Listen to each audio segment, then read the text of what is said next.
और वो व्रत ऐसा है कि उस व्रत को 5 सोमवार करना चाहिए, कोई से भी 5 सोमवार, जिसमें तुम्हारी मर्जी पड़े।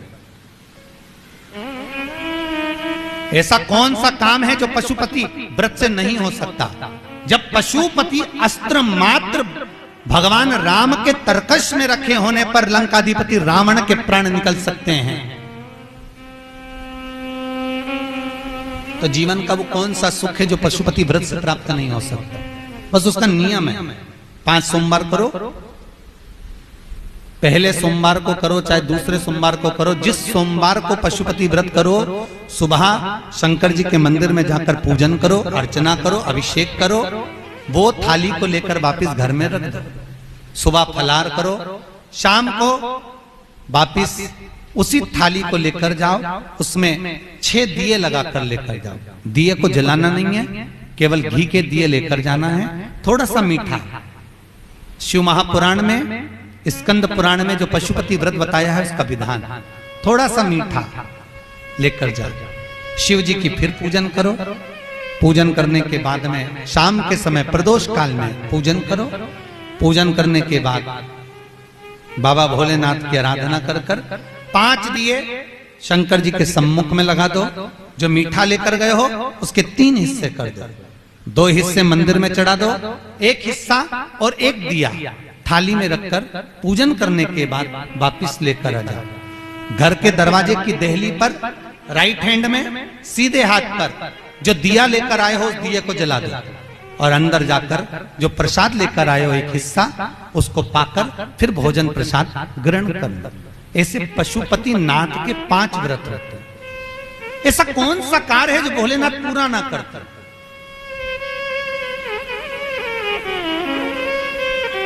कौन सा? श्री राम जी महाराज अगर सेतु पर चढ़ाई करने जा रहे हैं लंका पर, तो भगवान शिव की आराधना कर कर जा रहे हैं। भगवान कृष्ण ने भी भगवान शंकर की आराधना करी, भगवान शिव की आराधना।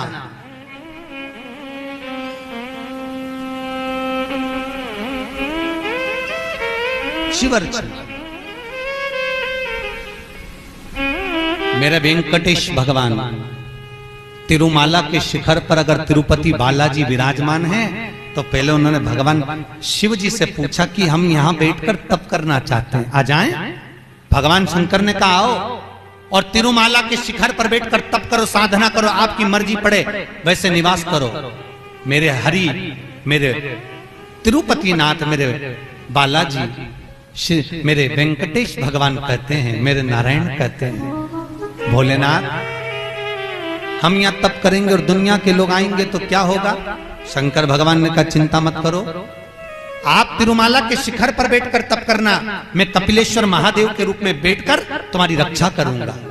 अगर आप तिरुपति गए होगे तो आपको मालूम होगा, ऊपर तिरुमाला में मेरे नारायण हैं, तो नीचे कपिलेश्वर महादेव में मेरे शंकर बैठकर रक्षा कर रहे हैं। नाथ द्वारा चले जाओ। जब श्री जी बाबा के ऊपर आक्रमण किया गया,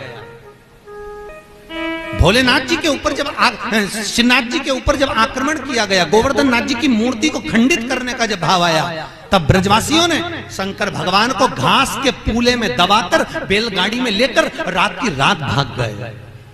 और श्रीनाथ जी को लेकर जब भागे, सब दूर घूम लिए, श्री जी बाबा को कहां रखें, श्रीनाथ जी को कहां रखें। तब सब दूर घूमने के बाद मेवाड़ की भूमि में जब पहुंचे, तो शंकर भगवान से श्री जी बाबा ने कहा भोलेनाथ अब आप बता दो हम कहां रहे, बार बार घूम रहे हैं, कहां जाएं, किस जगह?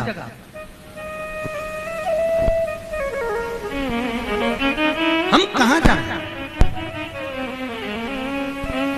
हम किस जगह पर जाएं?